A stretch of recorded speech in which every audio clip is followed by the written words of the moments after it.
isoko y'amakuru, aho dukura ibihe bihari byose bishe mu makuru, dukoresha neza ikoranabuhanga.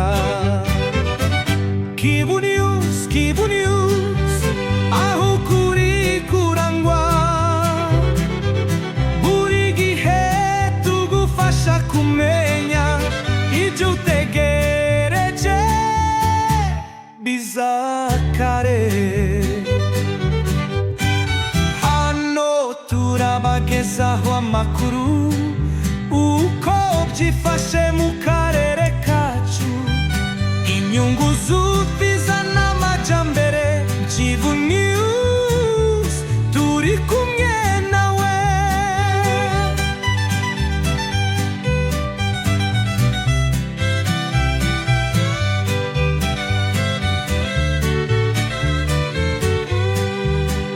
Kivu News, isoko y'amakuru, aho dukura ibihe bihari byose bishe mu makuru, dukoresha neza ikoranabuhanga.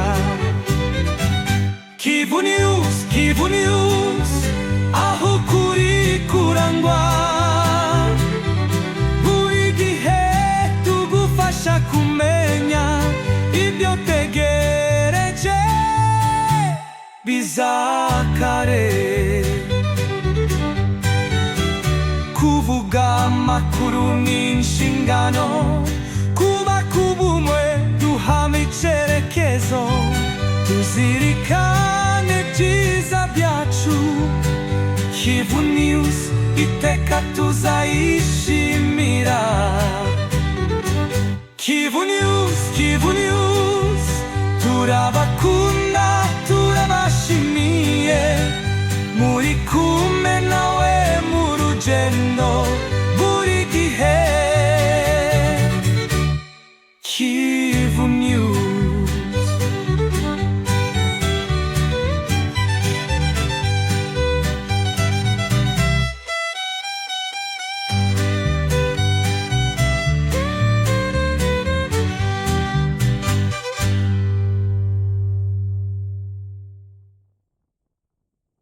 Tuvuga amakuru ni inshingano, kubaka ubumwe duhana icyerekezo, tuzirikane ibyiza byacu.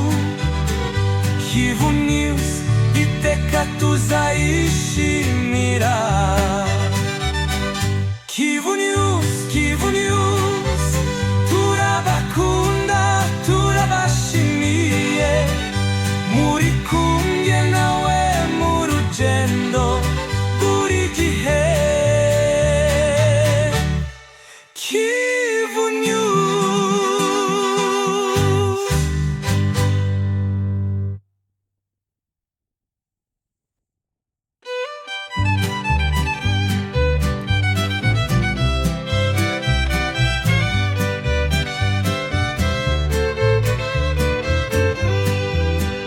Kivu News, isoko y'amakuru, aho dukura ibihe bihari byose bishe mu makuru, dukoresha neza ikoranabuhanga. Kivu News, Kivu News, aho ukuri kurangwa, buri gihe tugufasha kumenya ibyo utegereje bizakare. Hano turabagezaho amakuru uko byifashe mu karere kacu, inyungu z'ubwiza n'amajyambere.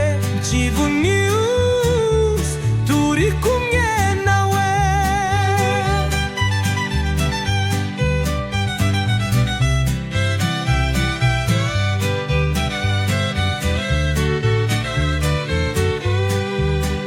Kivu News, isoko y'amakuru, aho dukura ibihe bihari byose bishe mu makuru, ikoresha neza ikoranabuhanga.